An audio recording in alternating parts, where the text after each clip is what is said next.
ah, respeto na lang po dahil lumabas na nga po yung desisyon ng korte or may batas ng dapat sundin. What if gamitin pa rin ng kabila tapos sabi pwede maging mapanood lumalabas na parehong titulo? Wala, yung tao nang hahatol yan. Mga taong bayan. Palagay ko yun. Well, tutuloy yun sa mga legal. Pero yung mga tao, well, nakikita mo naman kung ang reaksyon ng mga tao. Ano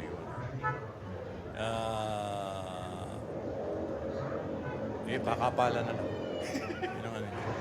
At Maganda yung sinabi ng IPO sa desisyon. Ang nagbibigay ng karapatan sa isang taong gumamit ng marka ay yung registration. Pero hindi porket nauna ka nagpa-register, ikaw na may-ari.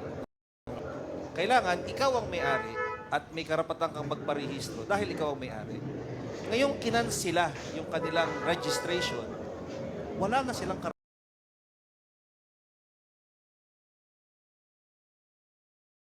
Gamitin pa rin nila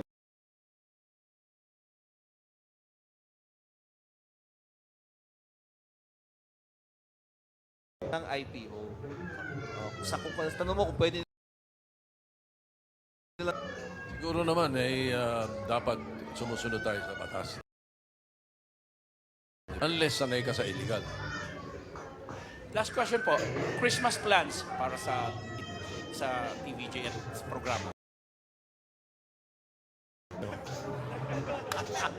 Alam mo na. Ano ba sa isang paa mo? 9.5. Isang May paa dala ka na. bang sapatos dyan?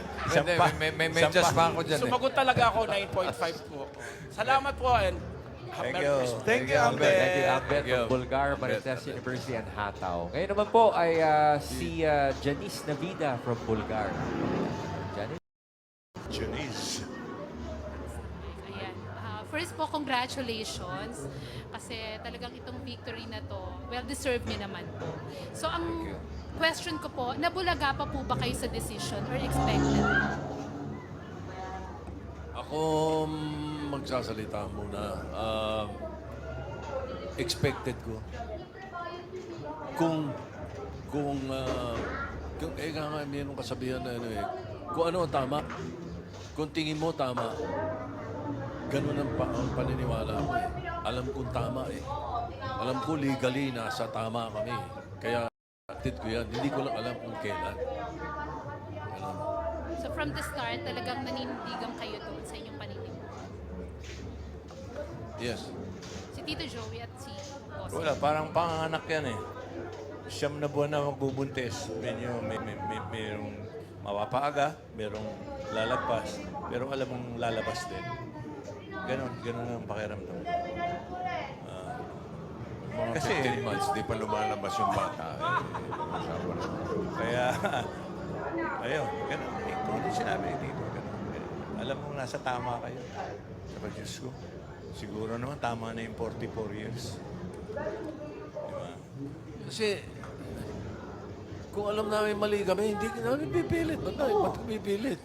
Nakakahiya, kakapalan na mukha. Pag ipilit namin, nung alam namin mali kami. Di ba? So, hindi namin pipilit eh. Kaya nilaban namin sapagkat alam namin kami nasa tama. Mababait rin na naman. Ako nasunod?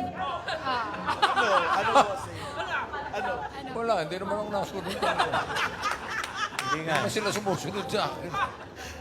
Ako lang nasunod sa kanila. Bunso eh. At least po, Pag ayan. nagkakaedad talaga, bumabait. I-segue ko na lang din po. Kasi po, ngayon, syempre, mas matibay na po yung pinangahawakan nyo. Oo. Marami lang din po kasi nagtatanong, ano po bang status ni Maine Mendoza? Kailan po ba siya yung babalik as regular, talagang everyday mapapanood? Status niya, ano na, Regular. may asawa na. Regular siya. Regular na siya. Regular siya.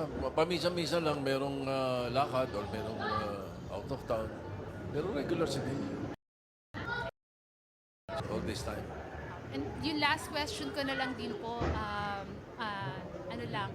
ano pong feeling na, kasi po ngayon syempre promotion ng MMFF, no?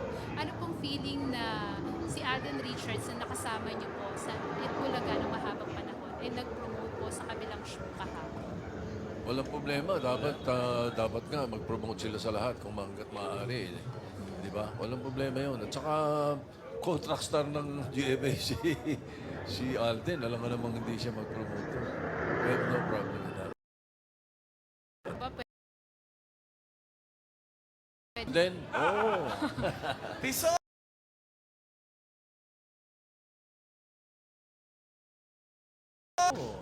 another.